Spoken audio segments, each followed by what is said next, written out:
Bismillahirrahmanirrahim. Assalamualaikum warahmatullahi wabarakatuh. Waalaikumsalam warahmatullahi wabarakatuh.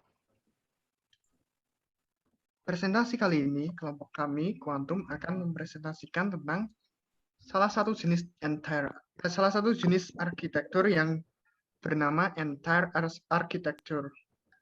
Perkenalkan, nama saya Zada Kumara Uwena, NIM 185233132.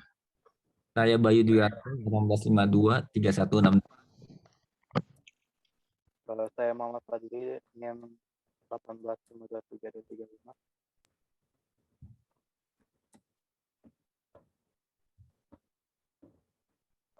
Johar.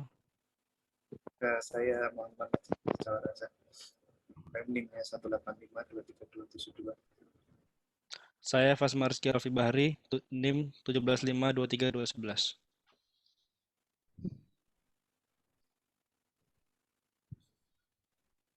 Apa itu entire architecture? Entire architecture merupakan konsep dari client-server architecture. Dalam rekayasa perangkat lunak, di mana fungsi presentasi, pemrosesan, dan manajemen data terpisah secara logis dan fisik. Entire architecture membagi sebuah aplikasi menjadi dua layer, logical layers dan physical layers. Tingkatan entire architecture. Berikut ini merupakan gambar tingkatan entire architecture menggunakan virtual machine.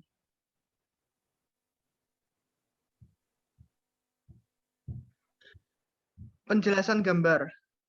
Tiap tingkatan memiliki dua atau lebih virtual machines VM ditempatkan dalam availability set atau virtual machine scale set. Hal tersebut berfungsi untuk memberikan pertahanan bila salah satu VM gagal. Terdapat 3 tingkatan dalam gambar tersebut, yaitu web tier atau presentation tier, business tier, dan data tier. Selanjutnya adalah penjelasan dari web tier atau presentation tier. Presentation tier adalah sebagai layer yang berada pada tingkat paling atas atau disebut juga user interface. Selanjutnya, business tier. Business tier bertugas sebagai koordinat dari aplikasi, memproses perintah, membuat keputusan logik, dan evaluasi, serta memperhitungkan performa. Berfungsi untuk memindahkan dan memproses data antara dua layer lainnya. Yang terakhir adalah data tier. Data tier berfungsi sebagai tempat menyimpan informasi dan mengolah data atau file system. Informasi kemudian dikirim ke logical layer dan dikirim kembali ke user.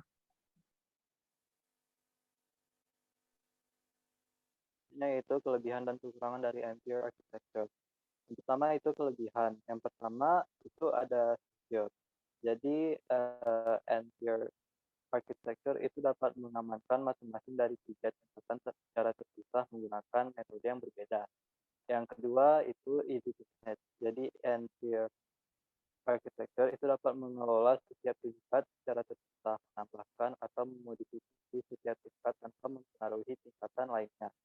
Yang ketiga ada scalable. Jika Anda perlu menambahkan lebih banyak sumber daya, Anda dapat melakukannya per tingkat tanpa mempengaruhi tingkat lainnya.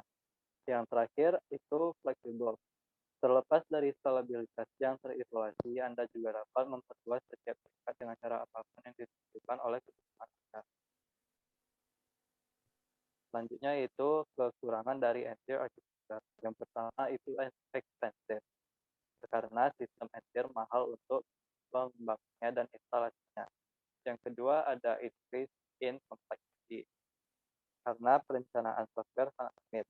Yang ketiga time consuming, memerlukan waktu yang relatif lebih lama. Dan yang terakhir memory intensive, karena penggunaan memori yang lebih besar. Berikut merupakan contoh gambaran entire arsitektur. Terdiri dari beberapa bagian dasar, yaitu centralized server, lalu ber-1, ber-2, ber-3, dan ber-4.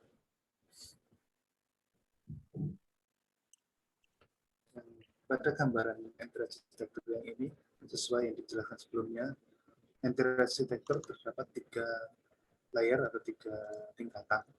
Yang pertama yaitu presentation tier, yang kedua yaitu logic tier, yang ketiga yaitu data tier.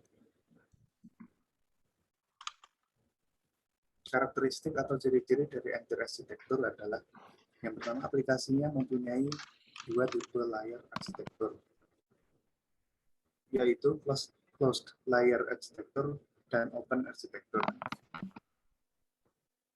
Karakteristik yang kedua, yaitu biasanya entry arsitektur tersebut diimplementasikan sebagai aplikasi infrastruktur as service atau disingkat sebagai AAS.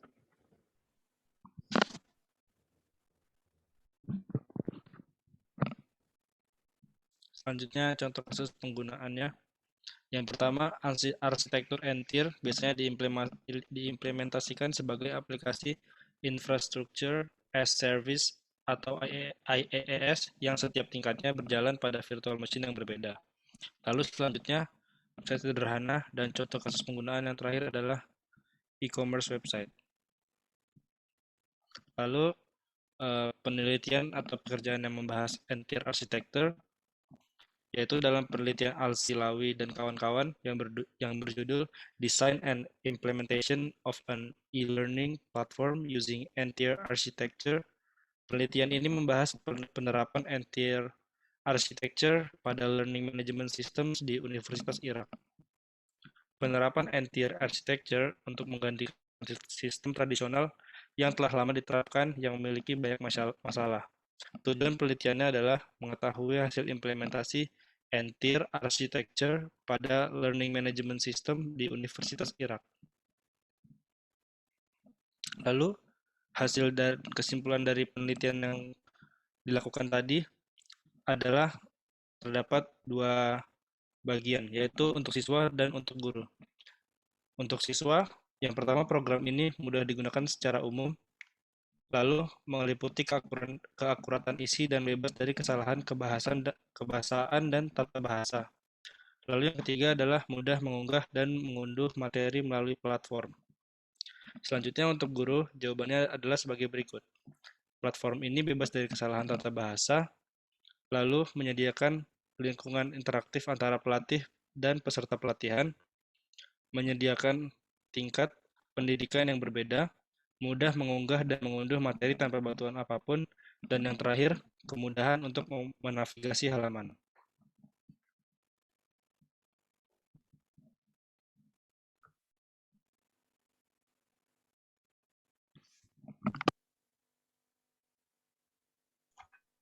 Sekian dari kelompok kami. Bila ada kesalahan, mohon dimaafkan.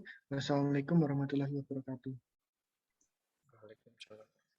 Waalaikumsalam.